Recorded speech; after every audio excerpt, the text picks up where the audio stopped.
On assiste aujourd'hui dans l'économie numérique à un accroissement spectaculaire des inégalités. Il y a d'un côté une petite minorité extrêmement privilégiée de gens qui sont les ingénieurs, les designers, les développeurs qui travaillent dans les grandes entreprises numériques. Et puis de l'autre, une main-d'œuvre qui est de plus en plus précarisée et à qui on demande tendanciellement de plus en plus de travailler à la demande sur les grandes plateformes de l'économie collaborative. Et quand elles sont salariées dans des entreprises dont la situation est de plus en plus précaire,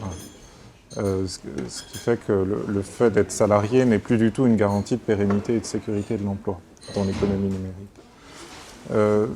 Cette dichotomie, elle va rester vraie tant qu'on n'aura pas mis en place les institutions pour faire de cette main-d'œuvre précarisée les classes moyennes de demain. Les classes moyennes ne sont devenues les classes moyennes que parce qu'avec le salariat dans les grandes entreprises industrielles fordistes au XXe siècle, venait tout un tas de choses qui contribuaient à sécuriser l'existence, notamment la protection sociale. Le propre de cette main-d'œuvre de l'économie numérique qui est à la marge et précarisée, c'est qu'en général, elle échappe un peu aux zones qui sont couvertes et sécurisées par la protection sociale, et donc elles ne peuvent pas cheminer jusqu'à une condition de classe moyenne. Elles deviendront les classes moyennes de demain, si on met en place ces institutions, encore une fois, mais rien ne dit que ce sera le cas. En fait, les institutions, elles ne vont pas se créer toutes seules, elles vont se créer si la volonté politique est là, si les conditions sont réunies. La force d'entreprises comme les banques ou les sociétés d'assurance dans l'économie fordiste, c'est leur capacité à dire non, c'est-à-dire à détecter les gens à qui il fallait dire non parce qu'ils n'étaient pas dignes de confiance.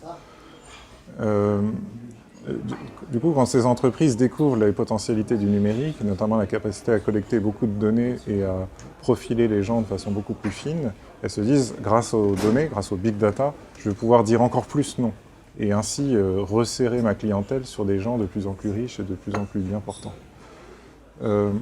Or, ce n'est pas du tout comme ça que fonctionne l'économie numérique. En fait, une entreprise numérique qui se replie sur une niche de privilégiés, elle laisse tout le reste du marché à des concurrents potentiels qui vont commencer par servir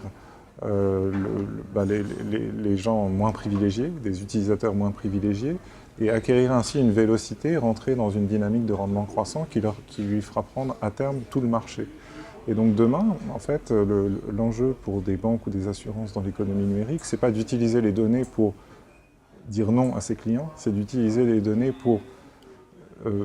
pouvoir dire oui au maximum de clients possible tout en maîtrisant les risques parce que grâce aux données, on va pouvoir faire plus de prévention, on va pouvoir mieux différencier le service qu'on rend aux uns et aux autres et ainsi retrouver un équilibre économique mais complètement différent de celui qu'on a connu jusqu'ici.